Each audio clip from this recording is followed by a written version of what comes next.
ज्या ज्या ठिकाणी मन जाय माझे, त्या त्या ठिकाणी निज रूप तुझे मी ठेवितो मस्तकाच्या ठिकाणी, तेथे तुझे सद्गुरु पाय दोन्ही. गुरुर्ब्रह्मा गुरुर्विष्णू गुरुर्देवो महेश्वरा, गुरु साक्षात परब्रह्म तस्मै श्री गुरवे नमः. शांताकारं भुजगशयनं पद्मनाभं सुरेशं, विश्वाधारं गगनसदृशं मेघवर्णं शुभांगं, लक्ष्मीकान्तं कमलनयनं योगिभिर्ध्यानगम्यं, वन्दे विष्णुं भवभयहरं सर्वलोकैकनाथं. सद्गुरुनाथ महाराज की जय. सद्गुरु परम पूज्य कस्तुरे महाराज की जय. जय श्री कृष्ण. जय नमो नारायण. अधिक मास महात्म्य. आज आपला 15वा अध्याय आहे. नेहमीप्रमाणे आपण आधी वाचन करणार आणि त्यातला जो सारांश आहे, संदेश आहे महत्त्वाचा, तो समजून घेणार. श्री गणेशाय नमः.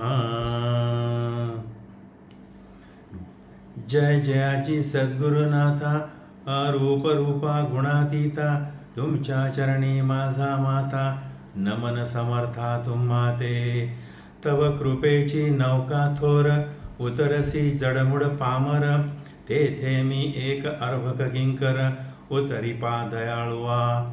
भाविक भोळे अज्ञान जन, परपारा ते नेशी तया लागून, तरी मी एक अभाविक अज्ञान, ठेविता दूषण समर्था.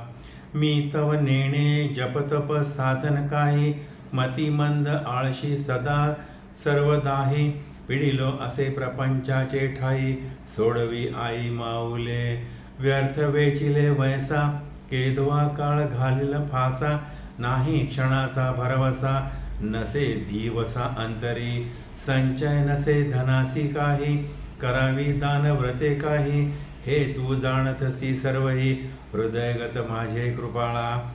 असो हाता हा युक्तिवाद, परिसा कथानुसंवाद, मागे आले अध्याय विशद, द्वादशी महिमा वर्णिला, तोची आता पुढत पुढती, परिसवो श्रोतियान प्रती.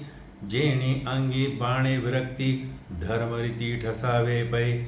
जैसा कोणी एक कीर्तनी जात, जो दुजिया ते भावार्थ सांगत, मग तयाचा बैसे हेत, जाय नित्य कीर्तनी. तैशीची हेही गोष्ट असे, ऐकता परम जीव संतोषे, भावार्थे प्रचित अनायासे, कळो येई आचरलिया. श्लोक. स्मरणात कीर्तनाद्यत्र, प्राप्नोति पदमव्ययम्, श्रीराज बालघाती च, यति विश्वासघातका.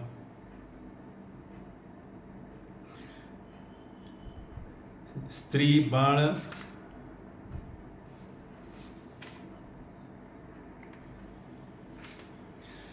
बाळ अथवा प्रौढ किंवा अज्ञान जडमुड, पापी असलिया द्वाड, ऐकता सदृढ उद्धरे. पूर्वी पंच महापापे घडली, ती काय आपणा स्मरती ये वेळी. काय झाले कवणे वेळी, केवी नवाळी सांगवे. या लागी पूर्व पापाचा क्षय व्हावा, म्हणून कथा भाग ऐकावा. तदनुसारेची दान धर्म करावा, सुटका करावी नरदेहाची. इतर असती जन्मयाती, परी तेथे न घडे धर्मरीती. या लागे हातो हाती श्रीपती यथा निगती भजावे. म्हणून ऐकिजे सादर कथा लाघव परम अपार. मल महात्म्य अतिसुंदर लक्ष्मीनारायण संवाद.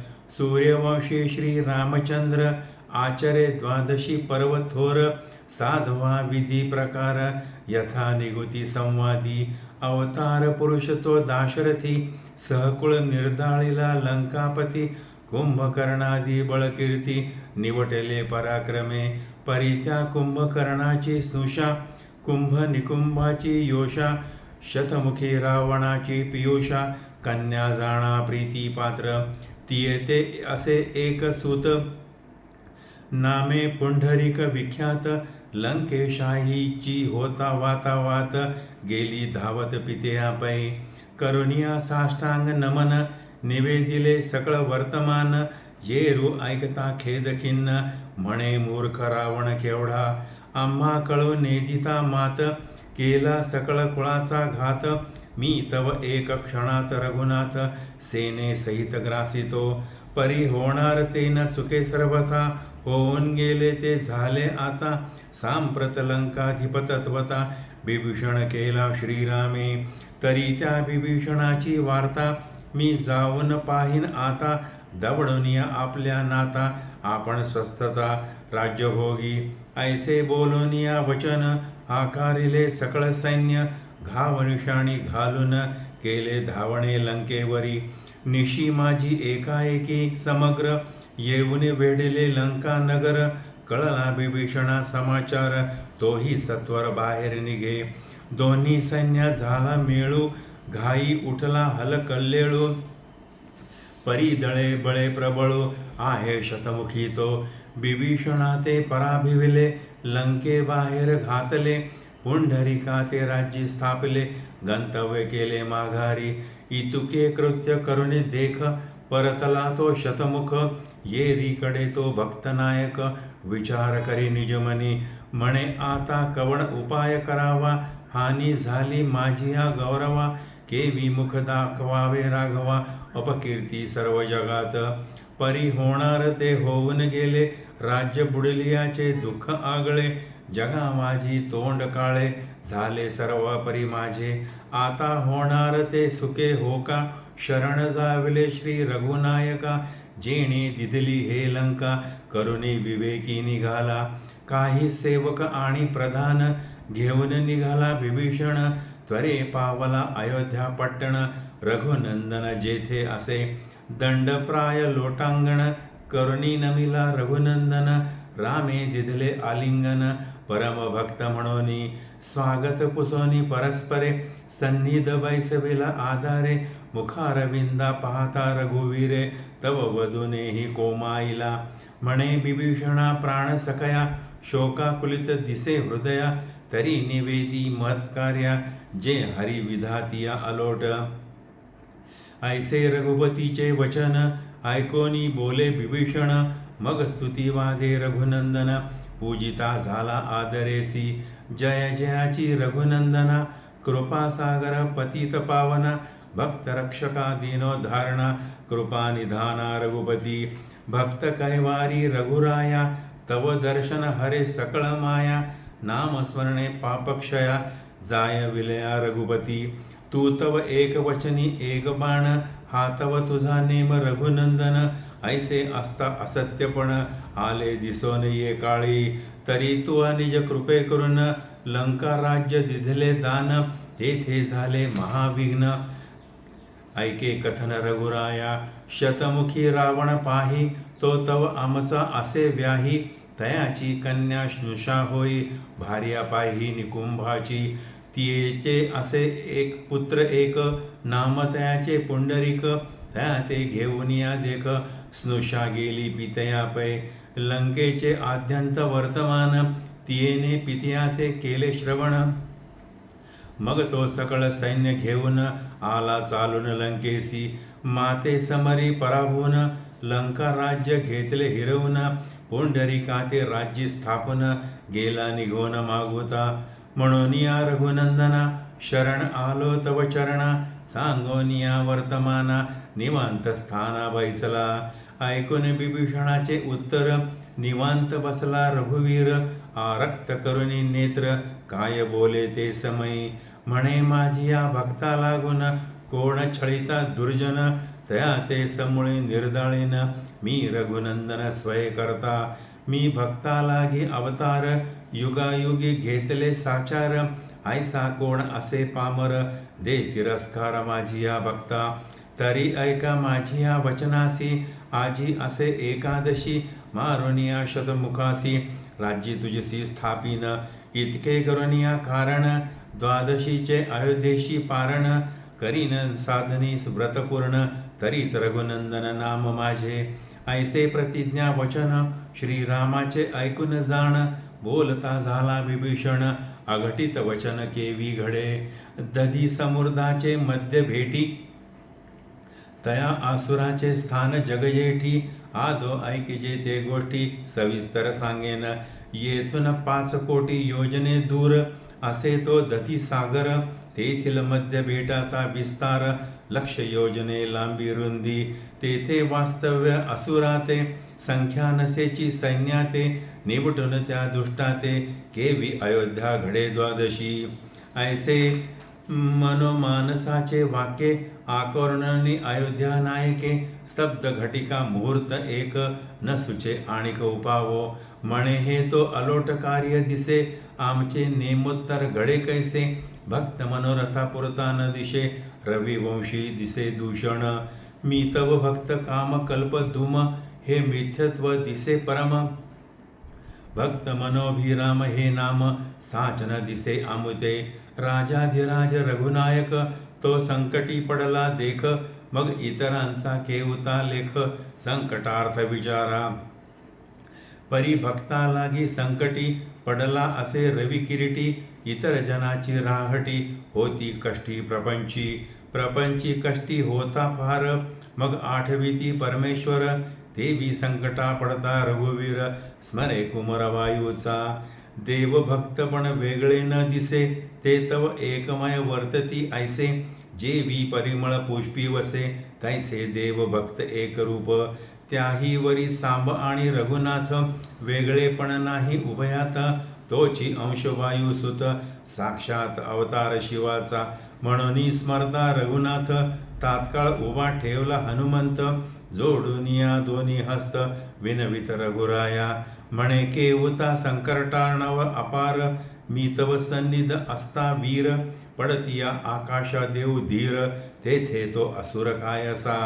ऐसा उभयांताचा संवाद होता तेथे प्रगटला नारद. अर्पुनी पूजा प्रकार सद्य निजासनी बैसविला. मग नारद म्हणे जी रघुराया केवी खिन्न दिसती हे चर्या. अवघा वृत्तांत रघुराया निवेदित ऋषी ते. नारद म्हणे जी श्रीरामा अचाट बदले ती नेमा. तो दैत्य नावरे जी तुम्हा दुर्धर संग्रामा ये काळी. परी मारुती ऐसा वीर जेठी हा तव साय राखील पाठी. तरी सैन्य करा सिद्ध उठाउठी घ्यावी भेटी दैत्याची. परी 50 कोटी दूर ऐसे तया दैत्याचे नगर. केवी साय हा तव प्रकार न कळे निर्धार राघवा. ऐसे ऐकता मुनिवचन आवेशला वायुनंदन. सकळ सैन्य सिद्ध करून रघुनंदन उभा ठेवला. मग काय करी अंजनी सुत रूप धरले अति अद्भुत. आकाशी मुख पाद पाताळात देखता रघुनाथ हर्षला. मग पिंजारून रोमावळी वरी बैसविली सैन्य मंडळी. राम लक्ष्मण स्कंद मोळी कक्षेतळी बिभीषण. तव नारद म्हणे जी स्वामी समागमय येतोसे आम्ही. पाहू संग्रामाची उर्मी दैत्य धाम अवलोकू. अवश्य म्हणे जानकीवर तव काय करी वायुकुमर. दक्षिण चरण उचलून सत्वर दैत्य नगर आक्रमिले. एक चरण अयोध्येचे आत दुजा ठेवला दैत्य नगरात. मग बोले वायुसूत उतरा त्वरित पयाता. शतमुखाची हेची नगरी वेडा घाली जी सत्वरी. देखुनिया आश्चर्य करी मुनी सहित राघव. म्हणे निमिषन लोटता जाण 18 पद्मे वानर सैन्य. त्याही वरी अयोध्येचे वीरगण संस्थानसे जाणनसीची. इतुकिया सहित सत्वरी घेऊन आला कपिकेसरी. म्हणून हर्षन माय अंबरी वेढिली नगरी दैत्याची. सर्वत्रांचा एकची कल्लोळ ऐकोनिया दैत्यपाळ. समाचार आणवित सकळ कळले ते वेळी तया ते. बिभीषणाचे कैवारे धावणे केलेसे रघुवीरे. म्हणून या आवेशे थोरे निघे बाहेर स्वसैन्यशी. अचाट बळी दैत्यराणा वर्षता झाला अभितबाणा. घाई जर्जर केली सकळ सेना रघुनंदन देखतसे. मग मारुती स्कंदी रघुवीर वर्षत झाला बणाचा पूर. तरी नाटोपे तो दैत्येश्वर वर्षे अपार बाणाते. ऐसे युद्ध होता ते वेळी 3 प्रहर रात्र होऊ आली. श्रीरामे चिंता अनळी वस्ती केली ते धवा. म्हणे या दैत्या ते पराभवन बिभीषणाते राज्य देऊन. न घडे अयोध्येसी गमन 12शी पूर्ण न घडे ते. ऐशा विचारे मनात तटस्थ ठेला रघुनाथ. हे देखोनी नारद हसत केवी हे मात घडू शके. तरी परिसीजे चापमाणी हा दैत्य शिव वरदायिनी. कदा नाटोपे तुम्हा लागोनी वृथा कहाणी मनाची. तरी या विषयीचा उपाय एक असे मायाधीन हे जगत असे. तुम्ही तो सत्वगुणत्व मायावेशे आकार आपैसे झाले ती.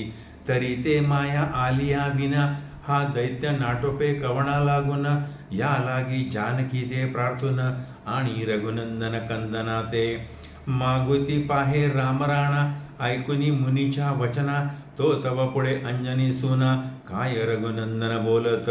म्हणे सखया संकटकाळी आता संभाळावे ये वेळी. सीते ते आणून संकट टाळे करी नवाळी इतुकेही. ऐकून स्वामी वचनार्थ थोर आवेश झाला हनुमंत. म्हणे चिंता न करिजे रघुनाथा जानकी आणतो आता. मग पुढील चरण मागे केला तो अयोध्ये माझी उभा ठेवला. अंतरमंदिरी प्रवेशला तव देखता झाला पूर्व. भूमिशाही जनक बाळा भोगी निद्रेचा सोहळा. मारुती विचारते वेळा निद्रा भंगिता झगटे दोष. मग पुच्छे गुंडाळून मंदिर उपटून घेतले समग्र. मागुता दक्षिण चरण आवग्र रणभूमी ठेविलासे. क्षण न लागतात पैते थे न लवता डोळियाचे पाते. घेऊन आला जानकी ते मंदिरासहित रणभूमी. मग म्हणे रघुराया नमन माझे तुझिया पाया. घेऊन आलो जानकी तनया आदि माया प्रणवरूपी. ऐकून त्याचे उत्तर परमहर्षयुक्त रघुवीर. मागे पाहे तव समग्र मंदिर सीताची छिद्रघ्न भूमिशाही. परम आश्रया ते पाहून म्हणे धन्य मावली अंजनी निधान. जी प्रसवली ऐसे रत्न बळिया निधान मारुती. मग अंतर्गृही प्रवेशून खोणे जागृत करी सीते लागून. येरी उठली दचकून तव रघुनंदन देखिला. मनी दचकली जनक बाळी म्हणे मी काय स्वप्न देखिले ये वेळी. श्रीराम गेले युद्धमेळी हे तो नवाळी अनुपम्य. जाणून सीतेचे हृदगत बोलता झाला रघुनाथ. म्हणे स्वप्न नव्हे हे सत्यमात होई जागृत शुभानने. आम्हा ते दैत्य नाटोपे युद्धी म्हणून आणली ये संधी. आता न लावी अवधी त्वरेवधी दैत्य अधमा. निशी उरली किंचित पुढे जाणे आहे अयोध्येत. 12शी साधन असे तेथ त्वरित उठे ये काळी. ऐसे ऐकता वचनार्था चरणावरी ठेविला माथा. म्हणे द्याजी बाण भाता धनुष्यलता समवेत. थोर आवेशे ते काळी बाण भाता पुष्टमौळी. धनुष्य घेऊन करकमळी दिदली आरोळी अट्टाहसे. ते साक्षात आदिशक्ती हाके त्रिभुवन आंदोलती. दैत्य परमद सकला चित्ती म्हणे हे चिच्छक्षी प्रगटली. परिधैर्य मेंढा वाहन दैत्य आला चालून. वर्षाता ज्याला अमित बाण जेणे त्रिभुवन कोंदले. मग म्हणे श्रीरामा अगाध तुझा महिमा. स्त्रिये लाविले संग्रामा अगाध महिमा देखिला. मी तव दुर्धर वीर पाहे स्त्रिये ते संग्राम केविला आहे. स्त्रीवरी शस्त्र धरिता पाहे कवणला हे पुरुषार्थ. परी मी भीत नाही मरणाते, अंतकाळी देखिले रघुत्तमाते, तेने सुखावलो अंतराते, पुढे होणार ते सुखे हो का. कालची असे हरिदिनी, आता उदेली द्वादशी साधनी, ऐसे बोलन ते क्षणी, अमित वाणी वर्षत. येरीकडे त्रिभुवन जननी, धनुष्याते बाण लावणी, विंध्यती झाली तत्क्षणी, निर्वाण झाले विंदित. पाते लविता अर्धघटी, बाण मारले लक्ष कोटी, परी तो दैतेंद्र महाहट्टी, तितकही निवेटी बाणजाळ. हे देखून जनकतनया, विचारून घेतला बाण लवलाया, झापडी पडली तया दैत्य डोळिया, येऊन हृदया आदळत.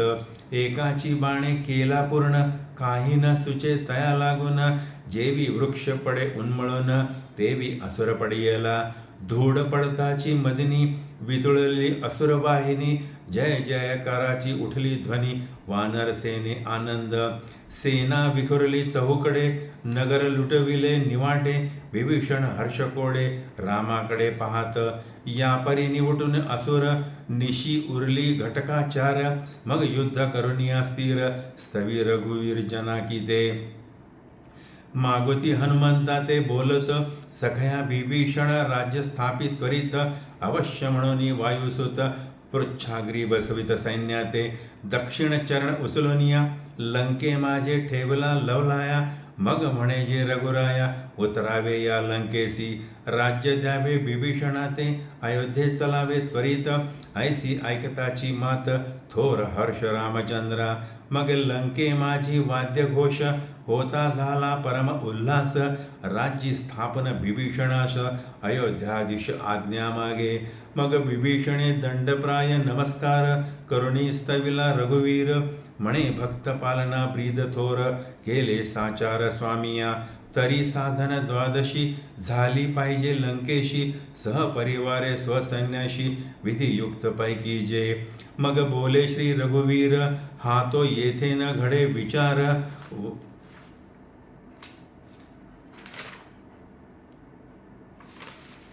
हा तो येथे न घडे विचार, वाट पाहत असे भरतवीर, तया विण प्रकार न घडे हा. धन्य तयाचे बंधुपण, उभयता ऐक्यत्व पूर्ण, नाही तरी सापत न जाण, घेती प्राण एकमेकांचे. तैसा नव्हे श्री रघुवीर, भक्त पाळन समरंग धीर, शांत करुणी लंकेश्वर, निघे सत्वर तेथुनी. मागुता हनुमता ते, स्तवनी म्हणे तया ते, सखयाने त्वरे ते अयोध्ये, परिवारा ते काळी. ऐकता रघुवीर वचन, आवेशला वायुनंदन, मागुता उचलून चरण, अयोध्ये माझी ठेवला. परिवारासहित ते वेळी, सकळ सेना उतरली खाली, सकळ वाहिनी आनंदली, जय जयकारा ते गर्जती. तो पूर्वीच पाक सिद्ध होत, स्नाने करुनिया समस्त, तव अरुणोदय होता प्राप्त, पात्रे विस्तारित समग्र, समस्तासहित सारुणे भोजने, द्वादशी साधली रघुनंदने, ऐसे द्वादशीचे महिमान, केले कथन श्रोतिया ते. म्हणून तिथी माझी उत्तम, द्वादशी पर्व उत्तमोत्तम, व्रत करिता हे निस्सीम, विजयी संग्राम तो पावे, आणि प्राप्त होय राज्यलक्ष्मी, अंती पावे मोक्षधामी. हे अनुउम्य व्रत नेमी, प्रचित नामी असो द्या. पदच्युत विभीषण, तो पावला राज्यासन, ऐशे व्रताचे महिमान, व्रत संपूर्ण द्वादशी. व्रत करिता शतमुखाशी, रामबाणे मुक्ती तयासी, अंती गेला सायुज्यतेसी, पुनरावृत्तीसी नागवे. व्रत करिता रघुनंदन, रणी विजयी झाला पूर्ण, मर्दुनिया शतमुखी रावण, व्रत संपूर्ण साधिले. म्हणून या श्रोते सज्जन, हे व्रत करावे जाण, जे आचरता यश कल्याण, मोक्ष भुवन प्राप्त होय. हे कथा गोड ऐकली, म्हणून या दृष्टांती योजली, श्रोती श्रवण कीजे सकळी, बद्धांजली प्रार्थितो. कोणेही प्रकारे करून, करावे भक्तवंत गुणवर्णन, काळ सार्थक तेणे करून, येत घडून आपेसा. मग केले कर्म वाया जाय, हे तो न घडे कालत्रय, म्हणून या अति लवलाय, वर्णावे गुण हरीचे. ऐशे हे द्वादशी महिमान, केले अवघे कथन, येथून 5 वर्षे संपूर्ण, झाली पुढे अवधान असो द्या. श्लोक. किं हुक्तेन देवेशी न तिथि द्वादशी समा यस्य मास्यस्य यो देवो द्वादशान्तं प्रपूजयेत् दुःखदारिद्र्यरोगाणाम् अस्पन्दसोऽभिजायते न द्वारका नोज्जायिनी न काशी मथुरापि च. टीका. हे व्रत जे करीती नेमेसी दुःख दारिद्र्य नव्हे त्यासी नको तीर्था यात्रेसी काशी उज्जैनी द्वारके. इति श्री अधिकमास महात्म्य ग्रंथ नाटकाधार पद्मपुराणे संमत मनोहर सुत विरचित पंचदशोध्याय गोडः इति पंचोदशोध्यायः.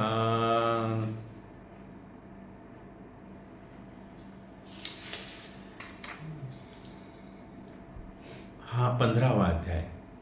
यामध्ये साधन द्वादशीचं जे व्रत आहे तर ते मागचं जे कथानक होतं अंबरीश राजाचं दुर्वासमुनीचं तेच त्याने इथे ते पुढे सुरू ठेवलेलं आहे की हे द्वादशी व्रत नंतर कोणी कोणी केलं.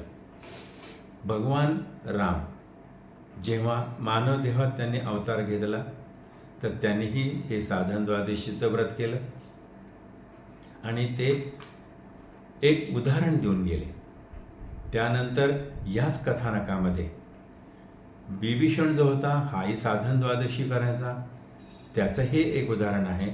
आणि शतमुखी रावण, आपण फक्त दशमुखी रावणच ऐकलेला आहे, याच्यामध्ये शतमुखी रावण पण आहे. हा शतमुखी रावण हाही द्वादशी व्रत करत होता. म्हणजे हे 3 जण आपापल्या क्षेत्रामध्ये सर्वश्रेष्ठ सर्व महत्त्वाचे महापराक्रमी राजे, पण तरी हे व्रत करतच होते. आणि हे त्यातही त्यात ह्या ग्रंथामधल्या ह्या अध्यायामध्ये द्वादशीचं जे महत्त्व सांगितलेलं आहे तर त्यानुसार हे द्वादशी 3 जण करत होते. एवढंच नव्हे तर या कथानकामध्ये भरतही ते द्वादशीचं व्रत करत होता असाही उल्लेख आहे. आणि लंकेमधलेही लोक त्यावेळेस करत होते. म्हणजे थोडक्यात अयोध्येमधलेही लोक करत होते, लंकेमधलेही करत होते आणि हा दधीसागरमधला हा जो शतमुखी रावण जो होता याच्या राज्यातही ते लोक करत होते. म्हणजे देव असो, दानव असो किंवा मानव असो, हे त्या काळामध्ये सगळेजण द्वादशी करचं व्रत करत होते. या कथानकामध्ये जेव्हा रावणाचा वध करून प्रभू रामचंद्राने बिभीषणाला राज्य दिलं आणि ते अयोध्येत चालले गेले. इकडे बिभीषण, त्याचा भाऊ कुंभकर्ण, त्याचा पुत्र निकुंभ, त्याची पत्नी म्हणजे ह्यांची सून या बिभीषणाची आणि कुंभकर्णाची. आता ही झाल्याच्यानंतर तिला त्या सुनेला एक पुत्र होता पुंडरीकाक्ष नावाचा. मग हा जो पुंडरीक होता तर त्याला ही जी कुंभकर्णाची जी सून होती तर हिचं म्हणणं असं होतं की बिभीषणाला राज्य न देता माझ्या पुत्राला ते राज्य दिलं गेलं पाहिजे. कारण रावण जेव्हा होता तेव्हा बिभीषणाला त्यांनी लंकेच्या बाहेर काढलेलंच होतं. तर ह्या अनुषंगाने ती ह्या आपल्या पुत्राला पुंडरीकाला घेऊन तिच्या पित्याकडे गेली, म्हणजे शतमुखी रावणाकडे गेली. आणि तिने सांगितलं की हे प्रभू रामचंद्राने बिभीषणाला राज्य दिलंय, माझ्या पुत्राचं काय. मग ते शतमुखी रावणाने अयोध्ये ह्या आपल्या श्रीलंकेवरती स्वारी केली आणि त्या बिभीषणाला त्याने तिथून परत हाकलून दिलं. आणि हा जो पुंडरीका होता, हा जो नातू, ह्या नातवाला त्यांनी ते लंकेचं राज्य दिलं. बिभीषणाला आता मोठा प्रश्न पडला की एकदा अपमान झाला, दुसऱ्यांदा अपमान झाला, आता की कोणाला मी तोंड दाखवू. म्हणून तो प्रभू रामचंद्राकडे अयोध्येत गेला. तिथे त्यांची भेट झाल्यानंतर, त्यांची विचारपूस झाल्यानंतर त्यांनी सगळा वृत्तांत सांगितला. प्रभू रामचंद्र म्हणे की ठीक आहे, मग आता आपण असं करू, आज एकादशी आहे, आता रात्र होईल, आपण आता लगेचच्या लगेच जाऊ, त्या शतमुखी रावणाचा वध करू आणि रात्रीतूनच बिभीषणाला राज्य देऊ लंकेचं आणि सकाळ व्हायच्या आत आपण द्वादशीसाठी अयोध्येत परत येऊ. आणि त्याने तो पण केला. रामाने पण केला म्हटल्यानंतर बिभीषण म्हणाले की महाराज ते एवढं सोपं नाही म्हणे. 5000 योजने लांब म्हणे त्याचा दधीसागर, त्याच्यात शेकडो योजने आतमध्ये त्याचं राज्य. आपली अयोध्या कुठे, तो दधीसागर कुठे, ती लंका कुठे, हे कसं काय व्हायचं? नाही नाही म्हणे, आपण बघूच म्हणे, आता पण केला. मग आता सगळी जेव्हा वस्तुस्थिती कळली, तर वस्तुस्थिती कळल्यानंतर मग त्यांनी हनुमंताला बोलवलं आणि सांगितलं की अरे आता हनुमंत असा मोठा प्रश्न पडला आहे. हनुमंत म्हणे ठीक आहे, तुम्ही नका काळजी करू. तितक्यात नारद मुनी आले.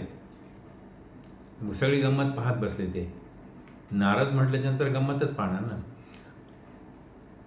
हनुमंताने एवढं अवाढव्य स्वतःचा देह बनवला की डोकं त्यांचं आकाशाला टेकत होतं आणि पाय त्यांचे ते पाताळाच्या तिथे चालले होते. म्हणजे भूमीवर जरी ते उभे होते तरी त्यांचे पाय इतके लांब होते असे ते.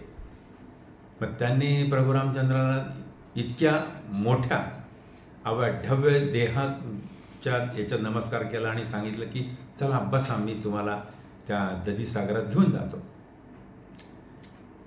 प्रभू रामचंद्राला आणि लक्ष्मणाला त्यांनी खांद्यावर बसवलं.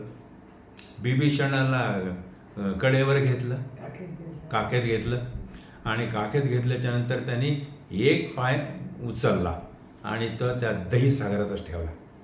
मग आता मध्ये हे राम म्हणाले की अरे सगळे सैन्य राहिले आहे. तर मग त्या हनुमंताच्या ज्या रोम होत्या, म्हणजे त्याच्या अंगावरचे जे केस होते, तर ते केस त्यांनी सगळे ताठ केले. त्या केसांवरती सगळे सैन्य बसले आणि सगळे सैन्य बसून सगळ्या लबा जमासहित एक पाय टाकला आणि दधीसागरात आणि उतरा खाली. नारद त्यावेळेस म्हणले होते की मला पण ते युद्ध पाहायचं आहे. मग त्याने ठीक आहे, मग त्याने शेपटीवरती नारदालाही बसवलं आणि त्यालाही घेऊन गेले. ते नुसतं पायच पुढे टाकायचा होता. एक पाऊल पुढे टाकलं म्हणजे एक पाऊल कुठे आहे, अयोध्येत. दुसरं पाऊल कुठे आहे, दधीसागरात. उतरा म्हणे खाली. हे सगळं झाल्याच्या नंतर नारद तिथे गेल्यावर म्हणतात, प्रभू रामचंद्रा, तू तर प्रत्यक्ष परमात्मा आहे, सगुण रूपातला. आता तुझ्याच्याने हा नाही मरणार म्हणे. हा राम म्हणे अरे वा, कसं काय नाही म्हणणार, एका बाणात तर मारेल. नाही म्हणे, तो मायावी आहे म्हणे, तो राक्षस, आणि तो मायेनीच तो मरेल म्हणे. ह्या सगळं रूपातल्या हे शक्तीने मरणार नाही म्हणे. आता आली का पंचायत. राम म्हणे मग आता काय करावं लागले. तर नारद म्हणे तर सीतेला बोलवा. सीतेला बोलवायच्या नंतर मग सीते ही जी मायेचं रूप आहे, त्या मायेच्या रूपाने हा शतमुखी रावणाचा नाश होईल. मगच आपलं कार्य भाग लागेल. गंमत बघा, सगळं हे एका रात्रीतूनच चाललंय. मग आता त्यांनी हनुमंताकडे पाहिलं रामाने की नारद असं म्हणतात ते सीतेला बोलवा. आता सीता कुठे आहे, अयोध्येत, तिच्या महालात गाढ झोपलेली. कारण राम तिकडे लढायला गेले होते ना तिला सांगून. हनुमंत तिथे गेले. पुढचं पाऊल होतंच एक अयोध्येत. तर तिथे गेल्यानंतर त्यांनी लहानसं रूप घेऊन पाहिलं तर सीतामाई तर गाढ झोपलेली होती. आता उठवावं तर मग तिला निद्राभंग केल्याचं पाप लागेल. हे त्या काळात खूप लोक बारकाईने पाहत होते. हनुमंतांनी विचार केला की हे असं पाप नकोच. शेपटीमध्ये तिचं पूर्ण ते जे शयन मंदिर होतं, ते शयन मंदिरच त्याने उपटून घेतलं आणि इकडे दधीसागरात घेऊन आले. राम म्हणे अरे हे काय केलं. ते म्हणे नाही, सीतामाई झोपलेली होती, आता तिला उठवायचं कसं, ते मी तर नाही करू शकत ना म्हणे, तुम्ही बघा. तो महाल खाली ठेवल्यानंतर राम आतमध्ये गेले आणि त्यांनी सीतेला सांगितलं की उठ म्हणे. होय म्हणे, तुम्ही तर लढायला गेले होते. म्हणे हो म्हणे, हे स्वप्न नाही आहे, हे खरं आहे. उठ म्हणे, त्या शतमुखी रावणाला त्याच्याशी युद्ध करायचं आहे आणि तुझ्याशिवाय तो काही वध होऊ शकणार नाही त्याचा. सीतेलाही सगळी वस्तुस्थिती कळली. तर ती आदिशक्तीच माया ती पण. तर तिने ठीक आहे, रामाकडनंच बाण घेतले, भाता घेतला आणि आरोळी दिली. हा शतमुखी रावण म्हणाला की हे रामा, हे तुझी खूप मोठी गंमत आहे. तू एवढा महापराक्रमी रघुवंशी आणि आता मला मारायचं तर ते एका स्त्रीला तू पुढे आणतोस, हे काही बरोबर नाही करत नियम. पण तरीही मी तर दैत्याचं दानवच आहे म्हणे. मी काही नियम बियम पाहणार नाही म्हणे. मी स्त्री तर स्त्री, मला युद्धात जिंकायचं आहे, मी तिच्याशी युद्ध करीन. आणि ह्या महामायेने आदित्य रूपातल्या सीतेनी त्याच्यावरती बाणवर्षा करून त्याला ठार मारलं. त्याला ठार मारल्याच्या नंतर मग हे जे सैन्य होतं, आता अयोध्येमधला जो एक पाऊल होता तो हनुमंताने इकडे उचलला आणि हे सगळे सैन्य जिथले जे होते ते बसवले. हे सगळं दुसरा पाय लंकेमध्ये ठेवला आणि सांगितलं की आता उतरा खाली, ही लंका आली, याला राज्य देऊन टाका.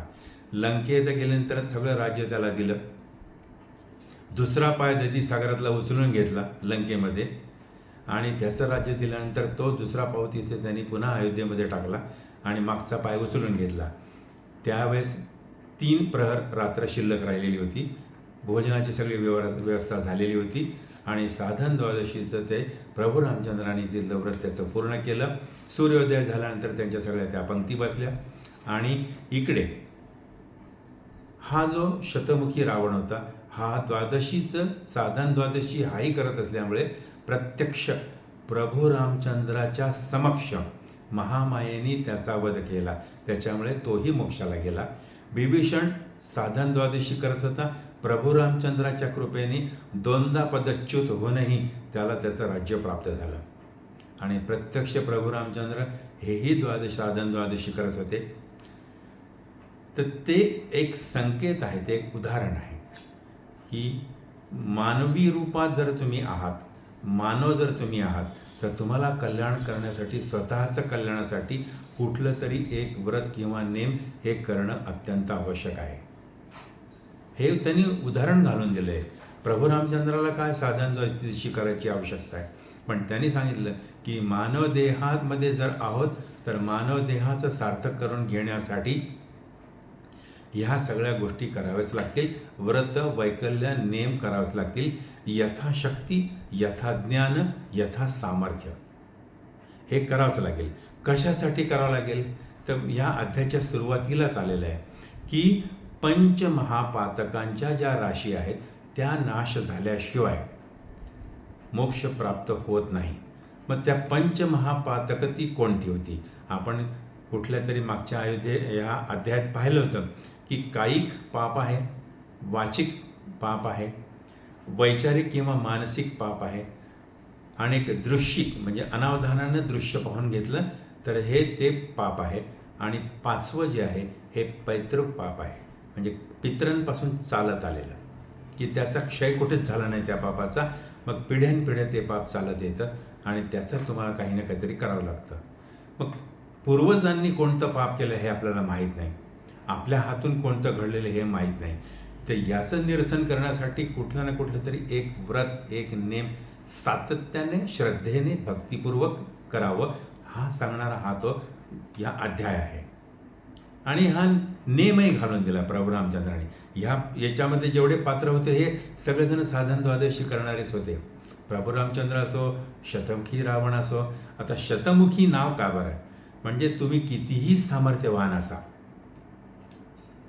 आपल्याला एक मुख आहे, म्हणजे आपलं जर सामर्थ्य एक असेल तर त्याचं तर शतमुखी होतं. हा तर रावण दशमुखी होता, हा त्याचा वेळी अजून शतमुखी. म्हणजे यांचं इतकं 100 पटीनं सर्वश्रेष्ठ सामर्थ्य असूनही मायेचा प्रभाव त्यांना ओळखता आला नाही आणि मायेच्या प्रभावानंच ते मृत्यू झाले. त्या पाशातच ते गुंतले गेले आणि त्यांना तो मृत्यू आला. पण ते व्रत करत असल्यामुळे मायेच्या पाशात जरी अडकलेले असले तरी प्रत्यक्ष प्रभू रामचंद्राच्या समोर त्याचा वध झाला. त्याच्यामुळे ते मोक्षाला पावले. आणि ही जी माया आहे तर ही माया कोणतंही किती सामर्थ्य असो तर ती समजून जर घ्यायची असेल तर त्यासाठी कुठलं ना कुठलं तरी एक व्रत किंवा तपश्चर्या ही करावीच लागते. आता आपण मानव देहात आहोत. मग देह आपला जो आहे तर देह संपूर्ण हा जो आहे पुरुषाचा आहे, स्त्रीचा आहे, तर हाच ही माया आहे. ही माया समजून घेतली की आतलं जे चैतन्य आहे, आतला जो नारायण आहे, आता जो प्रभू राम आहे, तर तो सगळा परमात्मा आपल्याला समजून जाईल. आधी माया समजून घ्या म्हणजे परमात्मा समजेल, किंवा परमात्मा समजून घ्या आणि परमात्मा समजून घेतल्याच्यानंतर मग ह्या देहाची ही सगळी माया आहे हे समजून जाईल. पण आधी तो नारायण समजून घेऊन मग माया समजणं थोडंसं अवघड वाटतं. सोपं काय आहे दोन्हीच्या तुलनेमध्ये? तसं सोपं काहीच नाही. तुलनेमध्ये सोपं आहे की हा देह हीच माया आहे हे आधी समजून घ्या, आणि देह सोडून जे शिल्लक राहील ते चैतन्य, तोच तो परमात्मा आहे, तोच तो नारायण, हे सांगणारे आहे ते. आणि ह्यातही परत एकदा सांगतो की मानवी देहामध्ये आपण जर आहोत तर आपल्या स्वतःच्या वैयक्तिक उद्धारासाठी कुठलं ना कुठलं तरी एक व्रत हे अवश्य श्रद्धेने करावंच लागेल, हे सांगणारा हा अध्याय आहे. इथे आपण विश्राम घेऊ. सद्गुरुनाथ महाराज की जय. सद्गुरु परम पूज्य कस्ते महाराज की जय. जय श्री कृष्ण. जय नमो नारायण.